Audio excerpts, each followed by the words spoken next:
आप सबको जय मसीह की। आज तारीख है 16/10/2025 और हम शाम का वचन पढ़ेंगे। हम पढ़ेंगे यशायाह की पुस्तक में से उसका 47, 48 और 49 अध्याय। हे बेबीलोन की कुंवारी बेटी, उतर आ और धूल में बैठ। हे कसीदियों की बेटी, तू बिना सिंहासन भूमि पर बैठ, क्योंकि तू अब फिर कोमल और सुकुमार न कहलाएगी। चक्की लेकर आटा पीस, अपना घूंघट हटा और घाघरा समेट ले, और उघारी टांगों से नदियों को पार कर। तेरा नग्नता उघाड़ी जाएगी और तेरी लज्जा प्रकट होगी। मैं बदला लूँगा और किसी मनुष्य को न छोड़ूंगा। हमारा छुटकारा देने वाले का नाम सेनाओं का यहोवा और इज़राइल का पवित्र है। हे कसीदियों की बेटी, चुपचाप बैठी रह और अंधेरे में जा, क्योंकि तू सब राज्य राज्य की स्वामिन ना कहलाएगी। मैंने अपनी प्रजा से क्रोधित होकर अपने निज भाग को अपवित्र ठहराया और तेरे वश में कर दिया। तूने उन पर कुछ दया ना की, बूढ़ों पर तूने अपनी अत्यंत भारी जुआ रख दिया। तूने कहा, मैं सर्वदा स्वामिन बनी रहूंगी, इसलिए तूने अपने मन में इन बातों पर विचार न किया और यह भी न सोचा कि इनका क्या फल होगा। इसलिए सुन, तू जो राग रंग में उलझी हुई निडर बैठी रहती है और मन में कहती है कि मैं ही हूँ और मुझे छोड़ कोई दूसरा नहीं। मैं विधवा के समान न बैठूंगी और ना मेरे बाल बच्चे मिटेंगे। सुन, ये दोनों दुख अर्थात लड़कों का जाता रहना और विधवा हो जाना अचानक एक ही दिन तुझ पर आ पड़ेगा। तेरे बहुत से टोने और तेरी भारी भारी तंत्र मंत्रों के रहते भी ये तुझ पर अपने पूरे बल से आ पड़ेंगे। तूने अपनी दुष्टता पर भरोसा रखा। तूने कहा, मुझे कोई नहीं देखता। तेरी बुद्धि और ज्ञान ने तुझे बहकाया और तू अपने मन में कहा, मैं ही हूँ और मेरे सिवाय कोई दूसरा नहीं। परंतु तेरी ऐसी दुर्गति होगी जिसका मंत्र तू न जानती, और तुझ पर ऐसी विपत्ति पड़ेगी कि तू प्रायश्चित करके उसका निवारण न कर सकेगी। अचानक विनाश तुझ पर आ पड़ेगा जिसका तुझे कुछ भी पता नहीं। अपने तंत्र मंत्र और बहुत से टोनों को जिसका तूने बाल्यवस्था ही से अभ्यास किया है उपयोग में ला। संभव है कि तू उनके लाभ उठा सके या उनके बल से स्थिर रह सके। तू तो युक्ति करते करते थक गई है। अब तेरे ज्योतिषी जो नक्षत्र को ध्यान से देखते और नए नए चांद को देखकर होनहार बताते हैं, वे खड़े होकर तुझे उन बातों में बचाएं जो तुझ पर घटेगी। देख, वे भूसी के समान होकर आग से भस्म हो जाएंगे। वे अपने प्राणों को ज्वाला से न बचा सकेंगे। वह आग तापने के लिए नहीं, ना ऐसी होगी जिसके सामने कोई बैठ सके। जिनके लिए तू परिश्रम करती आई है वे सब तेरे लिए वैसे ही होंगे, और जो तेरी युवावस्था से तेरे संग व्यापार करते आए हैं उनमें से प्रत्येक अपनी अपनी दिशा की ओर चले जाएंगे। तेरा बचाने वाला कोई न रहेगा। हे याकूब के घराने, यह बात सुन, तुम जो इज़राइली कहलाते और यहूदा के सोते के जल से उत्पन्न हुए हो, जो यहोवा के नाम की शपथ खाते हो और इज़राइल के परमेश्वर की चर्चा तो करते हो, परंतु सच्चाई और धर्म से नहीं करते, क्योंकि वे अपने को पवित्र नगर के बताते हैं और इज़राइल के परमेश्वर पर जिसका नाम सेनाओं का यहोवा है भरोसा करते हैं। होने वाली बातों को मैंने प्राचीन काल ही से बताया है और उनकी चर्चा मेरे मुंह से निकली। मैंने अचानक उन्हें प्रकट किया और वे बातें सचमुच हुई। मैं जानता था कि तू हठीली है और तेरी गर्दन लोहे की नसें और तेरा माथा पीतल का है। इस कारण मैंने इन बातों को प्राचीन काल ही से तुझे बताया, उनके होने से पहले ही मैंने तुझे बता दिया, ऐसा ना हो कि तू यह कह पाए कि यह मेरे देवता का काम है, मेरी खोदी हुई ढली हुई मूर्तों की आज्ञा से यह हुआ। तूने सुना है, अब इस सब बातों पर ध्यान कर और देखो, क्या तुम उसका प्रचार न कराओगे?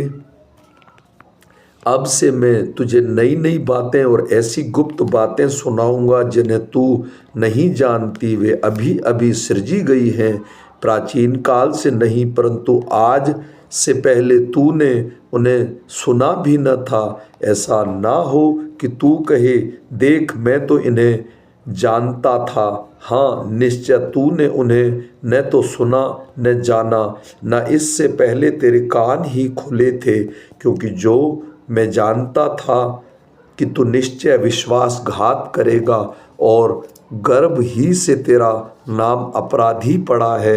अपने ही नाम के निमित्त मैं क्रोध करने में विलंब करता हूँ और अपनी महिमा के निमित्त अपने आप को रोक रखता हूँ। ऐसा ना हो कि मैं तुझे काट डालूं। देख, मैंने तुझे निर्मल तो किया, परंतु चांदी के समान नहीं। मैंने दुख की भट्टी में परख कर तुझे चुन लिया है अपने निमित्त, हाँ अपने ही निमित्त मैंने यह कहा है, मेरा नाम क्यों अपवित्र ठहरे।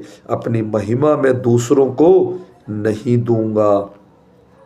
हे याकूब, हे मेरे बुलाए हुए इज़राइल, मेरी ओर कान लगाकर सुन। मैं वही हूँ, मैं ही आदि और मैं ही अंत हूँ। निश्चय मेरे ही हाथ से पृथ्वी की नींव डाली और मेरे ही दाहिने हाथ से आकाश फैलाया। जब मैं उनको बुलाता हूँ वे एक साथ उपस्थित हो जाते हैं। तुम सब के सब इकट्ठे होकर सुनो।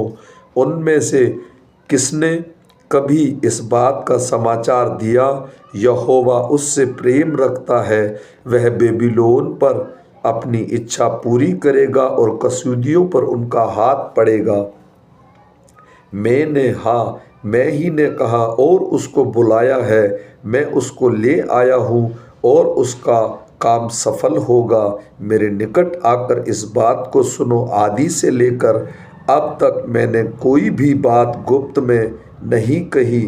जब से वह हुआ तब से मैं वहाँ हूँ, और अब प्रभु यहोवा ने और उसकी आत्मा ने मुझे भेज दिया है। यहोवा जो तेरा छुड़ाने वाला और इज़राइल का पवित्र है, वह यूँ कहता है, मैं ही तेरा परमेश्वर यहोवा हूँ, जो तुझे तेरे लाभ के लिए शिक्षा देता हूँ, और जिस मार्ग में तुझे जाना है उसी मार्ग पर तुझे ले चलता हूँ।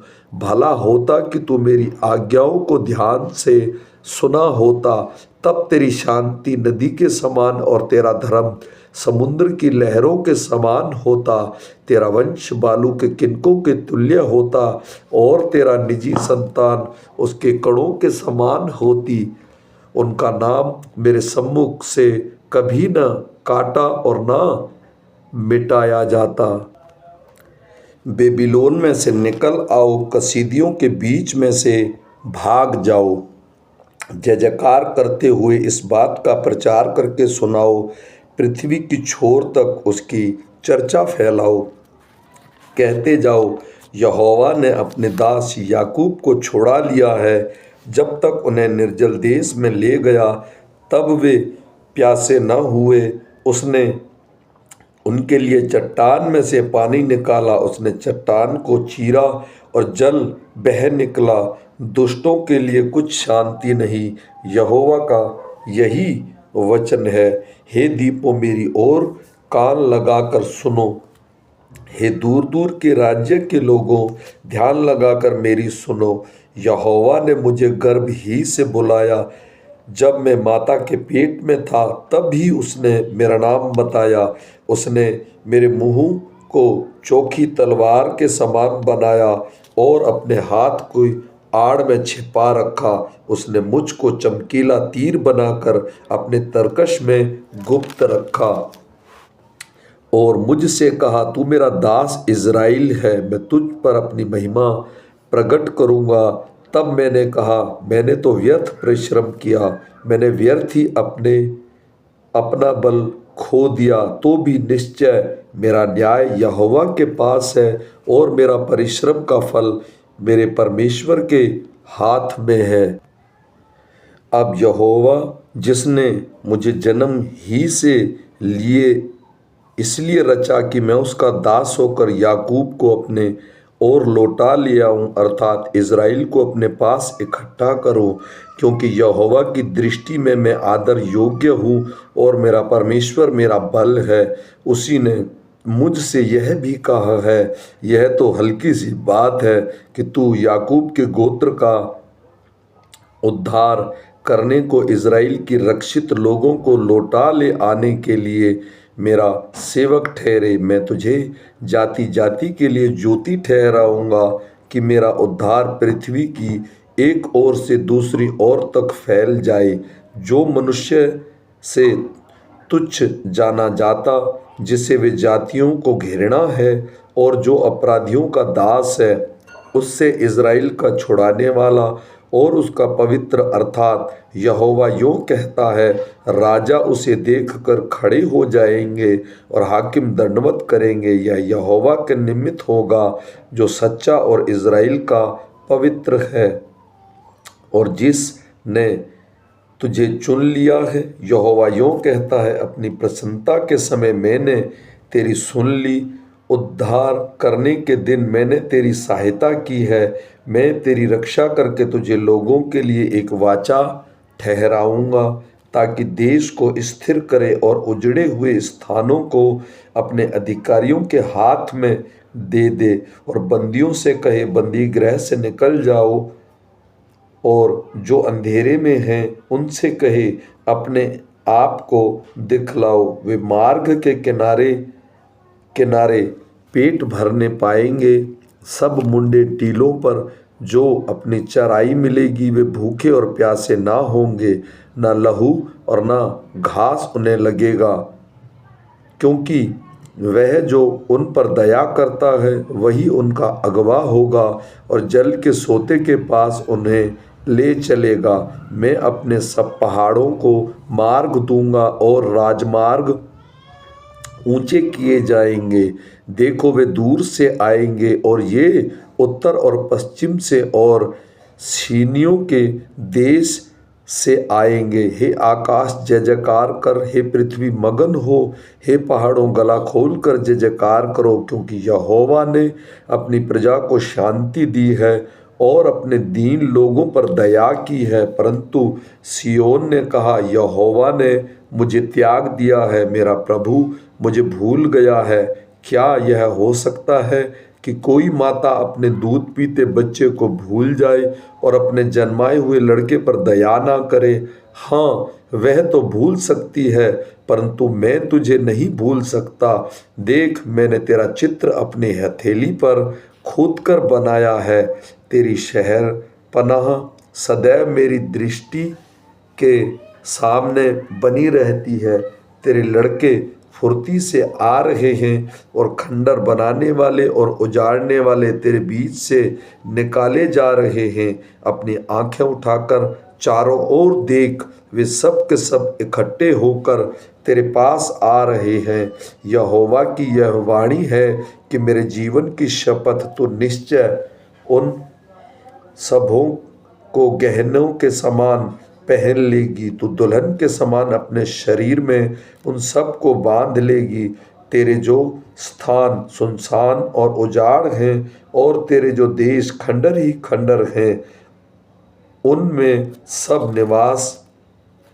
निवासी ना समाएंगे और तुझे नष्ट करने वाले दूर हो जाएंगे। तेरे पुत्र जो तुझसे ले लिए गए, वे फिर तेरे कान में कहने पाएंगे, यह स्थान हमारे लिए छोटा है, हमें और स्थान दे कि हम उसमें रहें।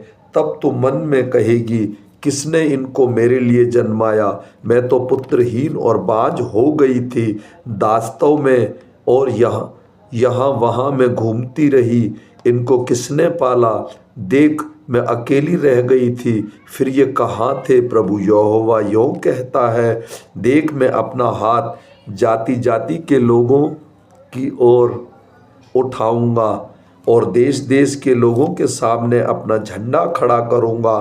तब वे तेरे पुत्रों को अपनी गोद में फिर लाएंगे और तेरी पुत्रियों को अपने कंधे पर चढ़ाकर तेरे पास पहुंचाएंगे। राजा तेरे बच्चों के निज सेवक और उनकी रानियां दूध पिलाने के लिए तेरी दाइयाँ होंगी।